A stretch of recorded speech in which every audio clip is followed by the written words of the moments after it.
കഴിഞ്ഞ ദിവസം പമ്പയിൽ വെച്ച് നടന്ന അയ്യപ്പ ഭക്ത സംഗമത്തിൽ മുഖ്യമന്ത്രി 1 മണിക്കൂർ നീണ്ട പ്രഭാഷണം നടത്തി.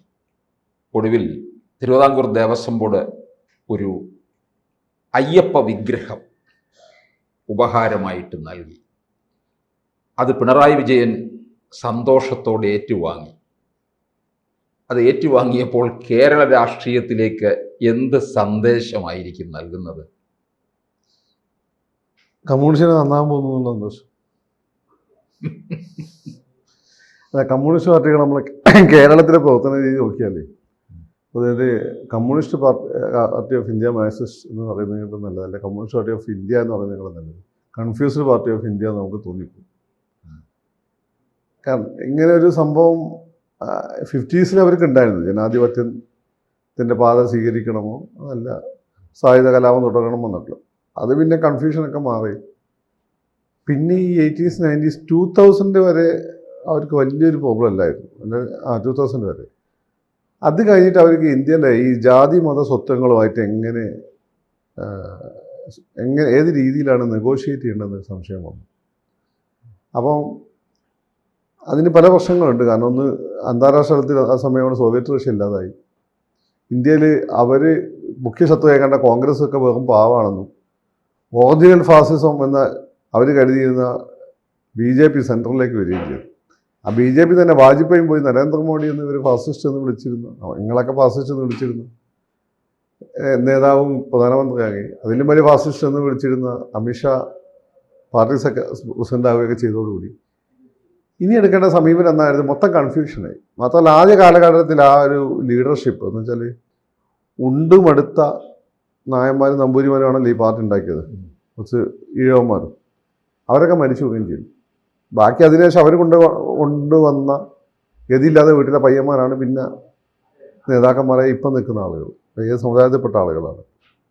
അപ്പോൾ അവരെ ഈ പുതിയ ലീഡർഷിപ്പിനെ സംബന്ധിച്ചിടത്തോളം അവർക്ക് ഈ പ്രത്യയശാസ്ത്രത്തിൻ്റെ ബാധ്യതയൊന്നും ഈ അസ്ഥിക്ക് പിടിച്ചില്ല. അപ്പോൾ VSനെ പോലെ ഒന്നും അവർക്ക് അസ്ഥിക്ക് പിടിച്ചിട്ടൊന്നുമില്ല. പിന്നെ അവരുടെ കാലഘട്ടത്തിലാണ് റഷ്യ തകർന്നു വീഴുന്നതും ഇപ്പോൾ BJP എന്ന് പറയുന്ന ഫാസിസ്റ്റ് പാർട്ടി ഇന്ത്യയിലെ മെയിൻ സെൻട്രൽ പാർട്ടിയായി മാറുകയും ചെയ്യുന്നു. ഫാസിസ്റ്റ് എന്നൊരു ഫാർ റൈറ്റ് എന്നുള്ളതുമായ സെൻട്രൽ പാർട്ടിയായി മാറി. അപ്പം ഈ കൺഫ്യൂഷന് ഇനിയിപ്പം വിപ്ലവം നടത്താൻ പറ്റില്ല. അവിടെ ചെയ്യാൻ പറ്റുന്നത് ഇലക്ഷന് ജയിച്ചു വരിക എന്നുള്ളതാണ്. ഇലക്ഷന് ജയിച്ചു വന്നിട്ട് അവനവൻ്റെ കാര്യങ്ങൾ നടത്തി പോകുന്നുള്ളതേ പറ്റുള്ളൂ. അപ്പോൾ അതിനവരെടുത്ത് ആദ്യം മുസ്ലിംസിനെ കൂടെ നിർത്താൻ തുടങ്ങി. മുസ്ലിംസിന് ഈ സമയത്ത് BJP അധികാരത്തിൽ വന്നതോട് കൂടിയിട്ട് ഈ CPM-ഉം കോൺഗ്രസും പിന്നെ ജമാഅത്തെ ഇസ്ലാമിയും കൂടി ഉണ്ടാക്കി വെച്ചിട്ടുള്ള ഒരു സംഭവമുണ്ട്. BJP-ക്കാരെന്ന് വെച്ചാൽ മുസ്ലിങ്ങളെ ചുട്ടുന്ന പാർട്ടിയാണ്. ഇവിടെ തിന്നാത്ത ആരാന്ന് വേറെ ചോദിക്കണം. അപ്പം ആ സാധനം വെച്ചുകൊണ്ട് ഒരു മുസ്ലിങ്ങളെ അരക്ഷിതാവസ്ഥ എന്നുള്ള സാധനം വെച്ചുകൊണ്ട് മുസ്ലിം വോട്ടുകൾ അത് ഇടതുപക്ഷത്തിന് പൊതുവെ കിട്ടാത്ത ആകർഷിക്കാൻ ശ്രമിച്ചു. അതിൻ്റെ മദിനിയായിട്ട് കൂട്ടുകെട്ടുണ്ടാക്കിയതും ഈ പറഞ്ഞ രണ്ടത്താനീനെ പോലുള്ള ആളുകൾ, അബ്ദുറഹ്മാൻ ഉണ്ടത് എന്നയാളുടെ പേര്, പൊന്നാനി മത്സരിപ്പിച്ചതും ഇങ്ങനെയുള്ള കുറച്ച് മുസ്ലിം ഫേസസിനെ വെച്ചുള്ള കളി തുടങ്ങി. അത് കഴിഞ്ഞ ലോക്സഭാ ഇലക്ഷന് മനസ്സിലായി ഇത് കയ്യിൽ നിന്ന് പോകും.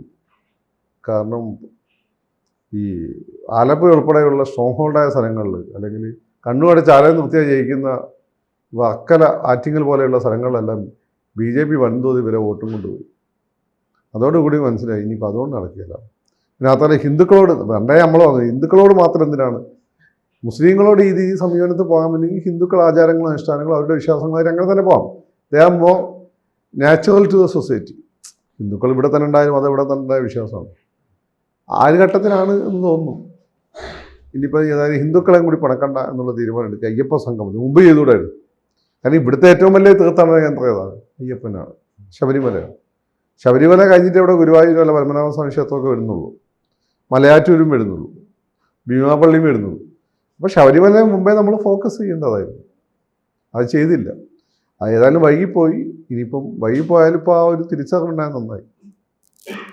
അപ്പോൾ ആ അർത്ഥത്തിൽ BJP-ക്ക് അല്ല CPM-ന് ഹിന്ദുക്കളോട് വിവേചനം കാണിക്കുന്നു എന്ന് കരുതി ഒരു പരിഭവം ഉണ്ടായിരുന്ന ഈഴവ നായരാതി ഇടതുപക്ഷക്കാർക്ക് ഒരു ആശ്വാസം നൽകുന്ന, അവർക്ക് പറഞ്ഞു നിൽക്കാനുള്ള സ്പേസ് ഇത് കൊടുക്കും. ഞങ്ങൾക്ക് അങ്ങനെയൊന്നുമില്ല, പണ്ട് ഞങ്ങൾ എല്ലാ മതത്തിനെതിരായിരുന്നു, ഇപ്പം ഞങ്ങൾ എല്ലാ മതത്തിനും അനുകൂലം എന്ന് പറയാൻ പറ്റും. കോൺഗ്രസ്സുകാർ വന്നോ അതാണ് അനുകൂലം. പിന്നെ BJP ഇതിനെ എതിർക്കേണ്ടെന്നോ? BJP അങ്ങനെ ഒരു മുട്ടാപ്പോക എടുക്കുന്ന പാർട്ടിയല്ല. പിന്നെ എന്തിനാ അവർ എതിർത്തെന്ന് എനിക്കറിയില്ല. രാഷ്ട്രീയം എല്ലാത്തിനും ഉണ്ടാവും, പക്ഷെ ആ രാഷ്ട്രീയത്തിനെ മുള്ളിനെ മുള്ളുകൊണ്ട് എടുക്കുക എന്നുള്ളതാണ് പ്രധാനം. കാരണം BJP രാമജന്മഭൂമി കളിച്ച സമയത്തും ഈ പറയുന്നതിൻ്റെ അതിരി പിണറായി വിജയൻ ഇപ്പം ഇതിലൊക്കെ ഒരു രാഷ്ട്രീയമുണ്ട്, നമുക്ക് അറിയാവുന്നതല്ലേ. RSS മാറ്റത്ത് BJP അറിയാൻ പോകും. RSS കൺസിസ്റ്റന്റ് സ്റ്റാൻഡാണ്. രാഷ്ട്രീയ പാർട്ടികൾക്ക് അങ്ങനെ അതായത് സമയം വളരെ നിർണായകമാണ്. അപ്പോൾ ആ സമയത്ത് കോൺഗ്രസ്സുകാർ മാത്രമാണ് ഈ വിഷയത്തിലൊക്കെ എന്ത് ചെയ്യണമെന്ന് പറയുക, ഇതി കർത്തവ്യത മുടരുന്നത്. അവർ രാമനെതിരായിരുന്നില്ല. ഇപ്പോൾ അവരാണ് രാമൻ്റെ ഏറ്റവും വലിയ ശത്രുക്കൾ. രാഹുൽ ഗാന്ധിയാണ്. രാഹുൽ ഗാന്ധിയുടെ വർത്തമാനം കണ്ടായെങ്കിൽ ജമാഅത്തെ ഇസ്ലാമിൻ്റെ B ടീമാണ്. അപ്പം CPM-നെ സംബന്ധിച്ചിടത്തോളം ഇത് കുഴപ്പമില്ല. തിരിച്ചറിവ് വന്നതിൻ്റെ വൈകിയാണെങ്കിലും വന്ന തിരിച്ചറിവിൻ്റെ ലക്ഷണമായി ഞാൻ കാണുന്നത്. അവർക്ക് ഗുണം ചെയ്യുമെന്ന് ഞാൻ കരുതുന്നു. പക്ഷേ ഇത് തെരഞ്ഞെടുപ്പിലായിരിക്കുമല്ലോ ഇതിൻ്റെ ഒരു കറക്റ്റ് റിസൾട്ട് ഉണ്ടാകാൻ പോകുന്നത്. പഞ്ചായത്ത് തെരഞ്ഞെടുപ്പ് മുതൽ പ്രതിഫലിക്കുമല്ലോ. അപ്പോൾ അവിടം വലിയ ഒരു സദസ്സൊന്നും അത്ര വലിയ ഇല്ലായിരുന്നു എന്നൊക്കെ പരക്കിയ ഒരു വർത്തമാനമുണ്ട്. ഞാൻ ദൃക്സാക്ഷിയുമാണ് ആ കാര്യത്തിന്. അതൊക്കെ തിരിച്ചടിയുടെ ലക്ഷണങ്ങളായിട്ടല്ലേ കാണുന്നത്? അങ്ങനെ വൈ ഷുഡ് വി നീഡ് സദസ് നവഡേയ്സ്? ഇപ്പം സദസ്സല്ലല്ലോ. സദസ്സാണെങ്കിൽ എവിടെയെന്ന് പ്രസംഗിക്കുക, അതൊക്കെ ഈ യൂട്യൂബ് അതും ഇതൊക്കെ അല്ലേ ആളുകൾ എത്തിക്കുക, ഈ നടക്കുന്ന ചർച്ചകളും അതും ഇതൊക്കെ. ഇപ്പം സദസ്സിൻ്റെ ആവശ്യം ഇപ്പം ആരാ എന്തിനു പോലും? മുസ്ലിംസ് മാത്രം കൃത്യമായിട്ട് എല്ലാ വെള്ളിയാഴ്ചയും പള്ളിയിൽ പോകും, അതിന് നല്ല പണി കിട്ടും. ക്രിസ്ത്യാനികൾ പോലും മര്യാദയ്ക്കുമ്പോൾ ഞായറാഴ്ച പള്ളിയിലും പോകുന്നില്ല. പക്ഷെ അവർക്ക് വിശ്വാസമില്ല എന്നല്ല അതിൻ്റെ അർത്ഥം. സദസ്സില്ലാത്തതുകൊണ്ട് ഇതെല്ലാം ചർച്ചകളാവും എന്നുള്ളതാണ്. അപ്പോൾ ഇതൊക്കെ പാർട്ടിക്കാരുടെ കുറേ കൺസേൺസ് ആണ്. അതായത് ഹിന്ദു ആചാരങ്ങളോട് അകൽച്ച പുലർത്തുന്നത്, മുസ്ലിങ്ങളോടും പറഞ്ഞ് മൃദു സമീപനമാവുന്നു എന്ന ഒരു ആശങ്ക അല്ലെങ്കിൽ ഒരു സംശയം സഖാക്കളുടെ ഉണ്ടായിരുന്നു. അത് അഡ്രസ്സ് ചെയ്യാൻ പറ്റിയെന്നുള്ളത് അവരുടെ വലിയ നേട്ടമായിട്ട് തന്നെ ഞാൻ കരുതുന്നു. പിന്നെ ഈ പറയുന്ന ഹിന്ദുമതം ഇവരിപ്പോഴും ഹിന്ദുമതത്തെയും ക്രിസ്തുമതം ഇസ്ലാം മതം ഒരേപോലെ ആയിരിക്കണം കാണുന്നത്. ഹിന്ദുമതം അങ്ങനെ ഒരു ഇത്തരം മതങ്ങൾ പോലെ മതമല്ല, അത് സംസ്കാരമാണ് ബേസിക്കലി. അതിനെ പലരും സായിപ്പന്മാർ മതം എന്ന് വിളിച്ചതാണ്. അതിനങ്ങനെ ഒരു ഈ പറയുന്ന സെമറ്റി മതങ്ങളുടെ ചട്ടക്കൂടിൽ നിന്നുകൊണ്ട് അതിനെ വീക്ഷിക്കേണ്ട ആവശ്യമില്ല. അത് പിണറായി ആണെങ്കിൽ നിങ്ങളാണ് ഞാനാണ് നമ്മുടെയൊക്കെ ജീവിതത്തിൻ്റെ ഭാഗമായി വന്ന ചില ശീലങ്ങളാണ്. അപ്പോൾ ഞാൻ മുസ്ലിമാണ്, ഞാൻ ശീലങ്ങൾ മാറ്റും. അങ്ങനെ മാറ്റുന്നുണ്ടെങ്കിൽ എനിക്കെന്ന മാനസികതയായി. ഹിന്ദുമതം അങ്ങനെ സംഭവമല്ല. പിന്നെ അതിൽ ശിവനെയും വിഷ്ണുവും ഞാൻ വിശ്വസിക്കുന്നില്ല. ഞാൻ വിശ്വസിക്കുന്ന ദൈവമുണ്ട്.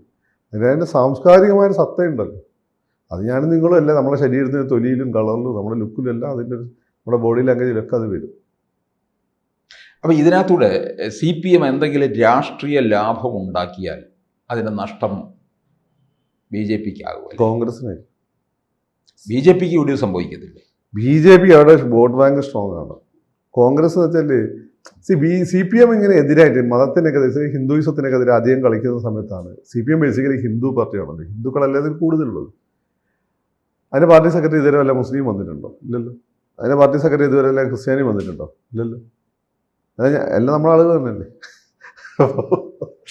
അപ്പം CPM-നെ സംബന്ധിച്ചിടത്തോളം ഇൻ ദ സെൻസ് ഹിന്ദുത്വ പാർട്ടിയല്ല, ഹിന്ദു പാർട്ടിയാണ്. ഹിന്ദുക്കളാണ്. ഗോവിന്ദ മാഷാണെങ്കിൽ ഇവരൊക്കെ ഹിന്ദുക്കളാണ്. അതിൽ ദൈവവിശ്വാസം ഇല്ല എന്നുള്ളതാണെങ്കിൽ ഹിന്ദുക്കൾക്ക് ദൈവവിശ്വാസം വേണമെന്ന് ഒരു നിർബന്ധമില്ല. സാങ്കേന്മാർക്ക് ദൈവവിശ്വാസം ഉണ്ടായിരുന്നില്ല, ചാവാകന്മാർക്ക് ദൈവവിശ്വാസം ഉണ്ടായിരുന്നില്ല.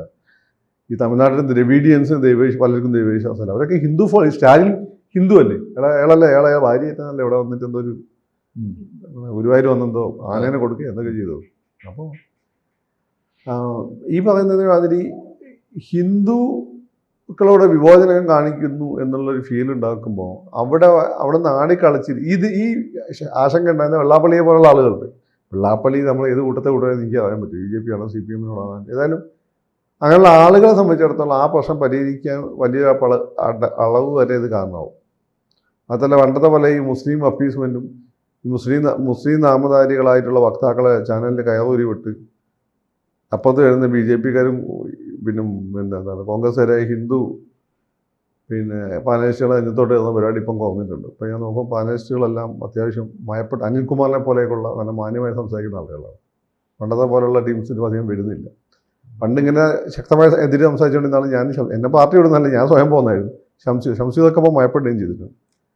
അപ്പോൾ അതെല്ലാം പാർട്ടിക്ക് ഗുണം ചെയ്യും. ഇവിടെ ഉണ്ടാകാൻ പോകുന്നതെന്ന് വെച്ചാൽ അങ്ങനെ കമ്മ്യൂണിസ്റ്റുകാർ അവരെ കൺസോൾട്ടേറ്റ് ചെയ്യും. ഇളകി നിൽക്കുന്ന കോൺഗ്രസ് അല്ലേ, അപ്പോൾ കോൺഗ്രസിനാണ് ബാധിക്കാൻ സാധ്യത. പക്ഷേ 2024 BJP-യിലേക്ക് പോയ ഹൈന്ദവ വോട്ടുകളും CPM-ന് തിരിച്ചു പിടിക്കാൻ പറ്റത്തില്ല. അത് പറയാൻ പറ്റില്ല. അത് സ്ഥാനാർത്ഥിയിലേക്ക് ആശ്രയിച്ചിരിക്കും. അത് പിന്നെ അന്നത്തെ പ്രത്യേക സാഹചര്യത്തിൽ ആരിഫിനെതിരെ ആലപ്പുഴ ഞാൻ പറഞ്ഞില്ല, ശോഭ എവിടെ പോയാലും വോട്ട് കൂട്ടും, അത് വേറെ കാര്യം. ആരിഫിനെ തോൽപ്പിക്കണമെന്ന് അവരുടെ കൂട്ടത്തിൽ തന്നെ ചില ആളുകൾ തീരുമാനിക്കുകയും പാരവെക്കുകയും ചെയ്തിട്ടുണ്ട്. പിന്നാനാവും കാരണം അന്വേഷണം നടത്തുന്നുണ്ടെന്ന് തോന്നുന്നു, എന്തോ ഒരു തൊഴിലിനെ പറ്റി. അങ്ങനെ കടകണ്ട. അത് വിചാരിച്ചാൽ ആലപ്പുഴ ആ രീതിയിൽ എല്ലാ സ്ഥലത്തും ശോഭ മത്സരിക്കില്ലല്ലോ. അതുകൊണ്ട് അത് വിചാരിക്കണം നിയമസഭ ഇലക്ഷനിൽ. ഇപ്പോൾ കോൺഗ്രസ് ആണ് പേടിക്കേണ്ടത്. എന്നാൽ കോൺഗ്രസ് എപ്പോഴാണ് സ്വന്തം കൈവിൽ അധികാരത്തിൽ വന്നത്? സ്വന്തം കൈവിൽ അധികാരത്തിൽ വരാനുള്ള ശേഷി ഉണ്ടായത് 2016 ഉമ്മൻചാണ്ടി സാറിനാണ്. ഒരുപാട് കാര്യങ്ങൾ ചെയ്തിരുന്നു, പക്ഷെ അവർ തന്നെ പാര വെച്ചു. അതിൻ്റെ മുകളിൽ എല്ലാ കോൺഗ്രസ് ഗവൺമെൻറ്റുകളും CPM ഈ ഇൻകംബൻസി, അതിനെതിരായ ഇൻകംബൻസി കൊണ്ട് അധികാരത്തിൽ വന്നത്. ഇത്തവണ ഇത്തരം വിഷയങ്ങൾ കൂടി പരിഹരിക്കും, ആ ഇൻകംബൻസി ഇല്ലാതാവുകയും എന്നാൽ കോൺഗ്രസിൻ്റെ സ്വാധീന മേഖലകൾ ഒന്നിപ്പോൾ പൈസക്കാരായ 7 കോൺഗ്രസിൻ്റെ വോട്ടേഴ്സായിരുന്നു. അവരെ BJP പിടിച്ചുകൊണ്ട് അവർ ഇതുവരെ തിരിച്ചു വന്നിട്ടില്ല. അപ്പോൾ ഇനിയും BJP കൂടുതൽ മാന്താൻ സാധ്യത കോൺഗ്രസ് എന്നാണ്. CPM അങ്ങനെ CPM ഇതുപോലെയുള്ള ഇങ്ങനെയൊക്കെയുള്ള സാമാന്യ ബുദ്ധിക്ക് നിരക്കുന്ന നിലപാടുകളായി പോയാൽ CPM വലിയ രീതിയിൽ മാന്താൻ കിട്ടില്ല. ആളുകൾ ഹാപ്പിയാണ്. CPM ആണെന്ന് പറഞ്ഞാൽ പ്രതിപക്ഷത്തിരിക്കുമ്പോൾ പോലും ഒരു സർക്കാർ ഓഫീസിൽ ഒരു കസേര ഇട്ടു ഒരു കൊട്ടേഷൻ ടീമിന് കൈവെക്കാൻ പേടിയാവും. അങ്ങനെ ഒരുപാട് ഗുണങ്ങൾ നിങ്ങൾ വിചാരിക്കുന്നതല്ല. കൂടുതൽ വാർത്തകളും വിശേഷങ്ങളും നിങ്ങളിലേക്ക് എത്താൻ ABC മലയാളം സബ്സ്ക്രൈബ് ചെയ്യുക, ബെൽ ബട്ടണും അമർത്തുക.